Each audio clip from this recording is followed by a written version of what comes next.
Welcome. I'm going to share with you today how to be a better person and how to learn more optimally. I invite you to join me in a brief exercise. Please turn to your neighbor, look them in the eye, and take a deep breath together. If you don't have a partner, take a deep breath on your own.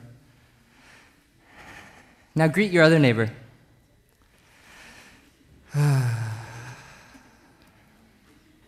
Great, now let's all take 3 deep breaths together.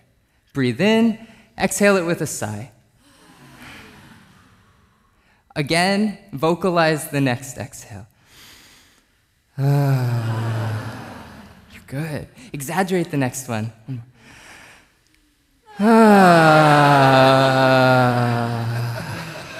Wow. Last summer, a group and I walked around Mount Rainier on the Wonderland Trail. It wasn't just this magnificent mountain that made it so wonderful. It was the scenery all along the way.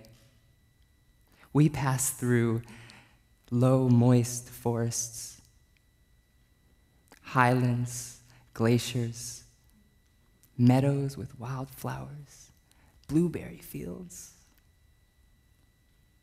It was the scenery that was unique and wonderful all along the way.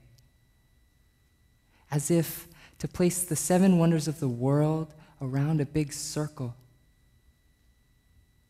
so that you could walk around and see each monument in sequence.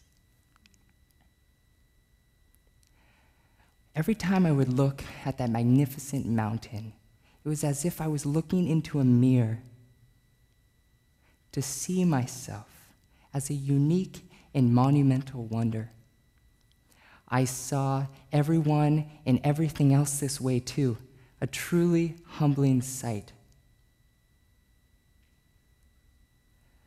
The mountain as if a mirror to see myself. And the group that I spent with day and night taught me about humility. That is, treating all things with great importance. I give full merit to the mountain, the waters, and the sky for that place thought up an idea, not just one individual mind. A place very much like this place inspired an idea. The idea is simple.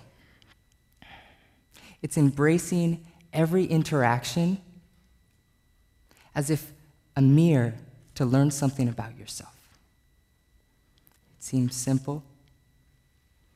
It seems almost common sense. Then why is it not commonly practiced?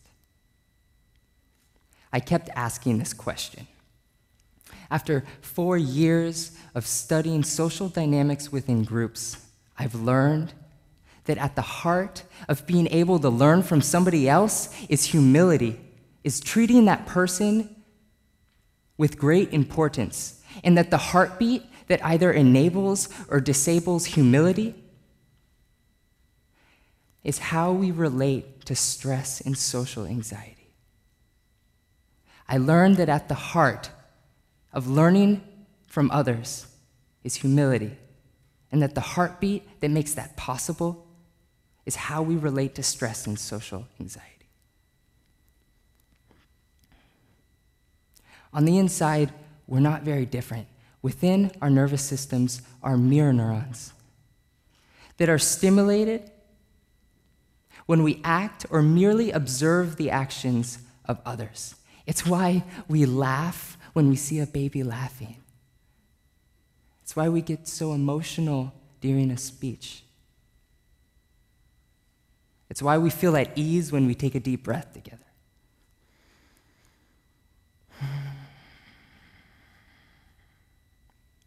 2 important aspects of the body is the limbic system, which is responsible for empathy and emotions.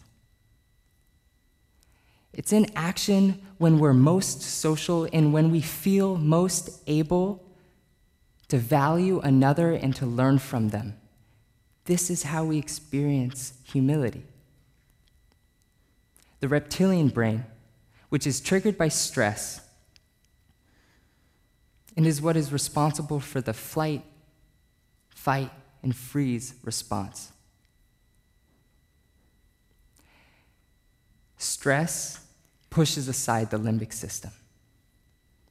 There's not much room to learn when during social anxiety, we've been forced out of the safety of our castle with a set of armor. Our main effort is to overcome the enemy and get back to safety, not for learning.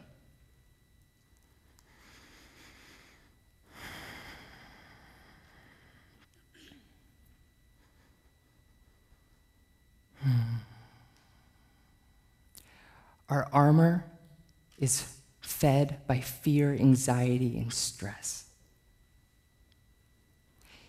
It shows up as our likes and our dislikes, our impulsive reactions, the oppression that we do to others, and our perception of identity. We notice it most when we're among others. These interactions are kind of mirrors for us to see ourselves, and perhaps it's the most difficult thing to see. But it's a learning experience. It's an opportunity.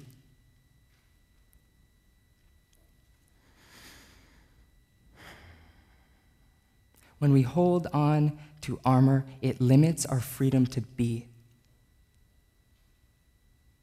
Rather, the lack thereof allows us the freedom to behave however we choose in any given environment.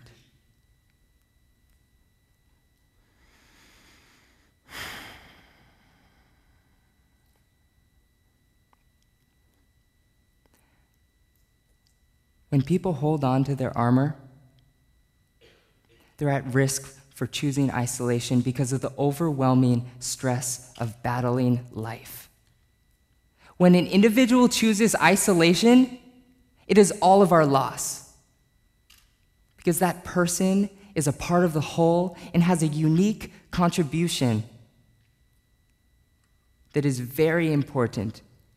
We need each other for many reasons, but in this case, we need each other to reflect an image that we can learn from that only they can provide.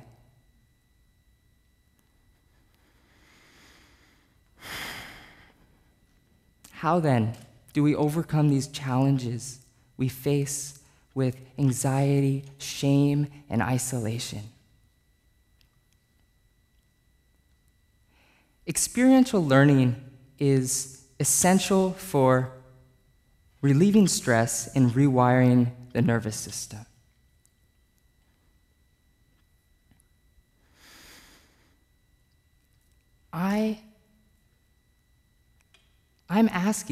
I'm talking about taking the moment to make eye contact and taking a deep breath.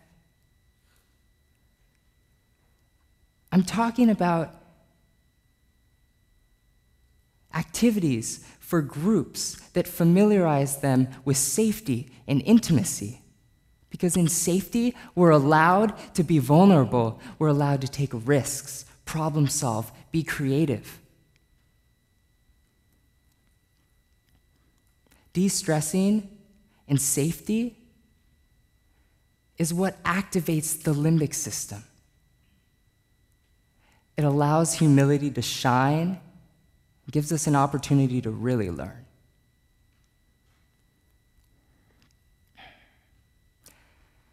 When we feel comfortable with ourselves and we feel safe among others, we can reach out and engage more fully and authentically in society.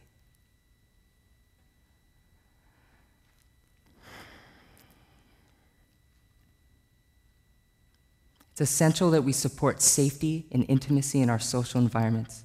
And by relieving anxieties, we can open up the humility to really learn. I'm proposing group therapy, social development programs, social integrity education, playfulness in the workplace. Heck, I'm talking about play for all places. I'm proposing that we add social cohesion in human relations to the scope of sustainability.